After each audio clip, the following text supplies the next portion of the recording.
برطانیہ کے national security advisor Jonathan پاول نے بھی جنیوا میں ایران اور امریکہ کے درمیان مذاکرات میں شرکت کی تھی، اور اب برطانوی اخبار دی گارڈین نے اس حوالے سے معلومات شیئر کر دی ہیں جو صدر ٹرمپ اور نیتن یاہو کی ایران جنگ پر مزید سوالات اٹھا رہی ہیں۔ دی گارڈین کے مطابق امریکہ ایران مذاکرات میں موجود برطانیہ کے نیشنل سیکیورٹی ایڈوائزر جوناتھن پاول کے مطابق ایران نے اپنے نیوکلیئر پروگرام کے حوالے سے امریکہ کو اتنی بڑی پیشکش کر دی تھی کہ جو اس جنگ کو روکنے کے لیے کافی تھی۔ جوناتھن پاول کے مطابق ایران نے جو پیشکش کی وہ ان کے لیے حیران کن تھی، اور انہیں لگا کہ ایران اور امریکہ کے درمیان مذاکرات میں بہت بڑی پیش رفت ہو گئی ہے، اور پھر جنیوا میں ہونے والے ان مذاکرات میں یہ بھی طے ہو گیا کہ آئندہ ویانا میں اس حوالے سے ٹیکنیکل مذاکرات ہوں گے، اور ویانا میں 2 مارچ کو ان مذاکرات کی تاریخ بھی طے ہو گئی۔ مگر پھر 2 دن بعد 28 فروری کو امریکہ اور اسرائیل نے ایران پر حملہ کر دیا۔ برطانوی اخبار دی گارڈین کے مطابق 3 ذرائع نے اس بات کی تصدیق کی ہے کہ جوناتھن پاول ایران اور امریکہ کے جنیوا میں ہونے والے مذاکرات میں موجود تھے، اور وہ جو بات کہہ رہے ہیں درست کہہ رہے ہیں۔ برطانیہ کے نیشنل سیکیورٹی ایڈوائزر کی ان مذاکرات میں موجودگی ہی کی وجہ سے برطانوی حکومت نے امریکہ کی ایران جنگ میں شمولیت سے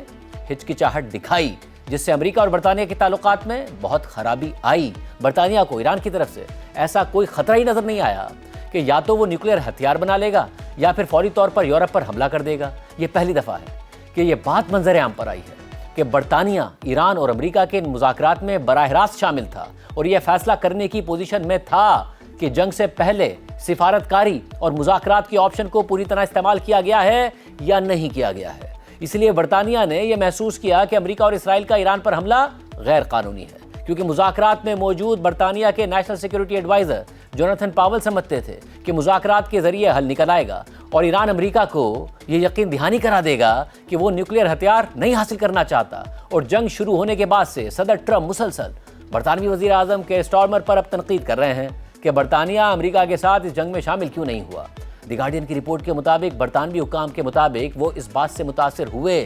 کہ ایران اس معاہدے کو مستقل بنانے کے لیے بھی تیار تھا،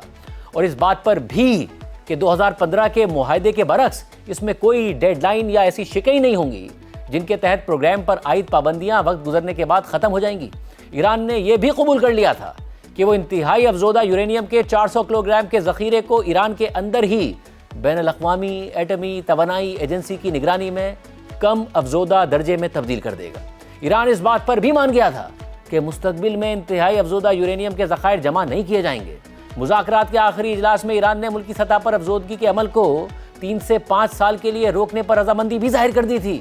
لیکن امریکی وفد نے پھر ٹرمپ سے مشاورت کے بعد 10 سال کی پابندی کا مطالبہ کر دیا۔ عملی طور پر ایران کے پاس اندرون ملک افزودگی کا کوئی ذریعہ نہیں تھا، کیونکہ 2015 میں اس کے افزودگی کے پلانٹس پر بمباری ہو چکی تھی۔ رپورٹ کے مطابق ایران نے ایک ایسی پیشکش بھی کی تھی جسے ثالثوں نے معاشی طور پر بہت بڑا فائدہ قرار دیا تھا، جس کے تحت امریکہ کو مستقبل کے ایک سویلین جوہری پروگرام میں حصہ لینے کا موقع دیا جانا تھا۔ اس کے بدلے ایران پر عائد تقریباً 80% معاشی پابندیاں ہٹا دی جاتی، جن میں قطر میں منجمد کیے گئے اثاثے بھی شامل تھے، جو 2025 کے مذاکرات میں ایران کا ایک مطالبہ تھا۔ رپورٹ کے مطابق عمان کے ثالث کا خیال تھا کہ انتہائی افزودہ یورینیم کا کوئی ذخیرہ نہ رکھنے کی پیشکش ایک بڑی پیش رفت ہے، جس کا مطلب تھا کہ معاہدہ بہت نزدیک آ چکا تھا۔ اس بات پر مختلف آراء موجود ہیں کہ کیا جیرڈ کشنر مذاکرات میں یہ تاثر دے کر گئے تھے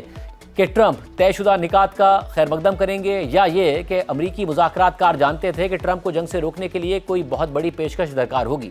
مذاکرات سے واقف ایک سفارتکار نے کہا کہ ہم اسٹیو وٹکاف اور جیرڈ کشنر کو اسرائیلی اثاثے سمجھتے تھے، جنہوں نے ایک ایسے امریکی صدر کو اسی جنگ میں دھکیل دیا جس سے وہ بچنا چاہتے تھے۔